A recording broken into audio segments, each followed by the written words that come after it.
Hi guys, and welcome to my YouTube channel. Thank you guys so much for coming back to watch my video today.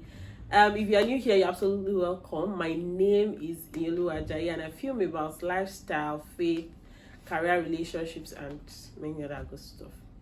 If you're a returning watcher, subscriber, you're absolutely welcome. Thank you for always coming back. If you're yet to subscribe, that will help me to tap the subscribe button.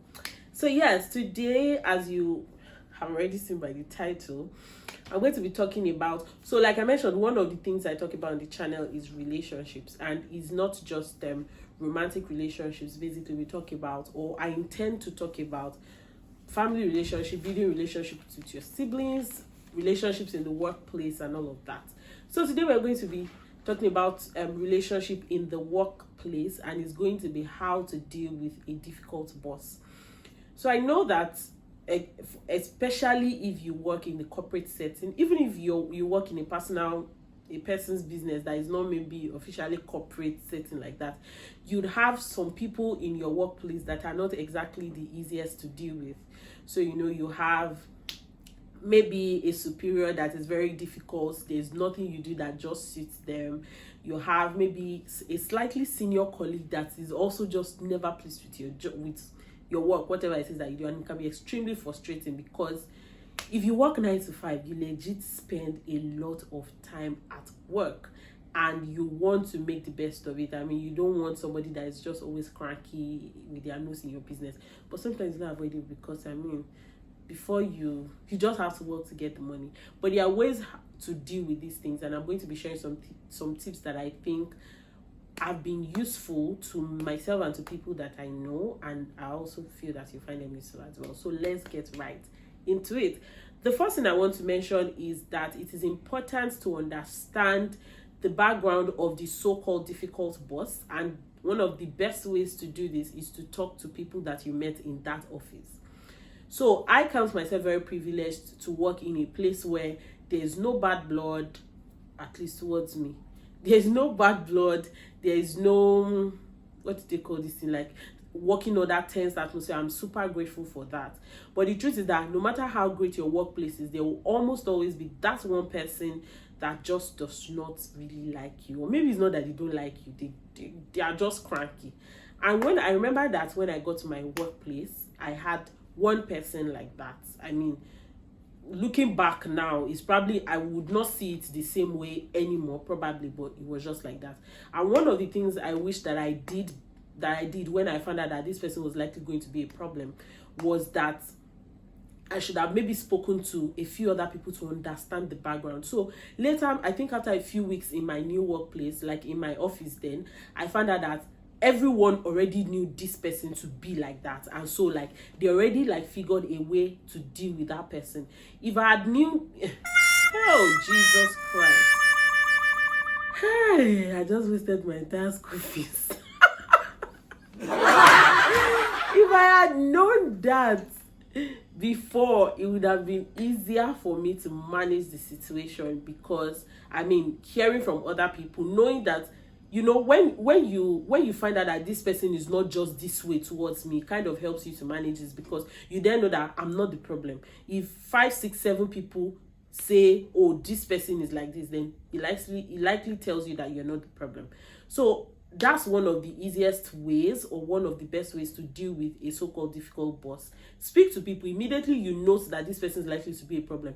You don't have to go and ask them and say, is this person wicked? Is this person cranky? You just need to say, oh, I like to work with this person. Can you give me an idea of how easy or how hard it could be working with them? You're likely to get like heads up. This person only, like this person is hard, or don't, it gives you perspective, and then you can properly structure your movement to ensure that you don't step on their foot. That's one thing.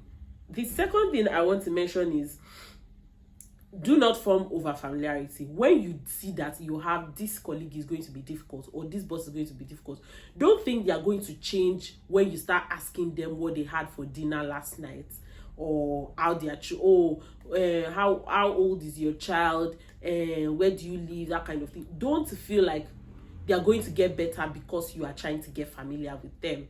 it's probably going to tip them off the edge more than you even thought. I mean, I am speaking from experience again, like I said, and from people that I've had conversations with. So, you know, meeting somebody that is difficult to you, like, oh, I'm going to ensure that I'm going to be the one that this person likes. And that was me. Like, I was literally trying to be the person that this person would like, because I needed to work in that person's department, and there was no way I was going to work in that department while avoiding the head of the department, so to say.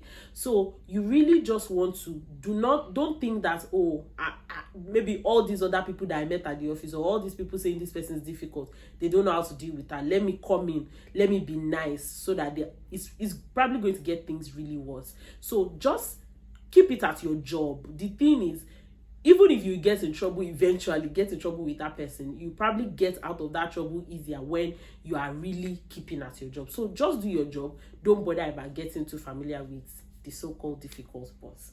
The third thing I want to mention is try to be good at your job as well. Like, be great at your job. Ask for help before it gets to them. So, and why I'm saying this, if you work in a kind of place where there are several layers of review before it gets to the top. For instance, when I got into my workplace, I was at the foot of the ladder as per first year associate.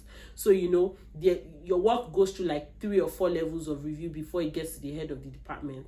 And even if it was the head of the department that gave you that work directly and says, go and do this thing and bring it to me, once you can identify that this person is likely going to be a difficult person, you want to ensure that that work has been reviewed by 2-3 people before it gets to them.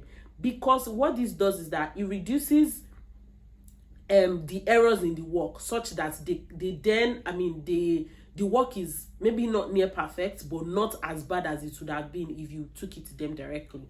So you want to ensure that you do your job well. I remember when I had to deal with someone difficult at work, when I got to my workplace, I'd never worked full-time in a law firm before. So the first few jobs I did, or the first few tasks that I had to do, they were terrible. And when I mean terrible, I mean very, very terrible. And, you know, it will piss somebody off. That's why I find that this person knows that I'm new, but this person has been doing their job for like 6-7 years, and then they are giving me something to do, and I'm probably making their work more because I don't know how to do it, which is not my fault as well. And, you know, I'm just getting into this space. But it could tip somebody off, and then an already difficult person can become more difficult. So how to handle this is to ensure that when they give you a task, like, even if you have to spend more time on it, if a difficult boss gives you a task, you really want to pay particular attention to it and run it by a few other people that have been in the office a little longer than you are, so that the error margin is reduced, and then even if you get in trouble, it wouldn't be as much as not showing it to anybody before it gets to them. The last thing I want to mention is that understand that they may never like you. Like, know this and know peace. There's no way, or don't let me say there's no way. There's actually a way, but the truth is that you may do all this and expect that, oh, maybe if this person sees that I'm not wanting to get too familiar with them, I'm great at my job, I have asked about them from other people, I'm dealing with them in their way, maybe they will eventually like me. The truth is that they may never like you.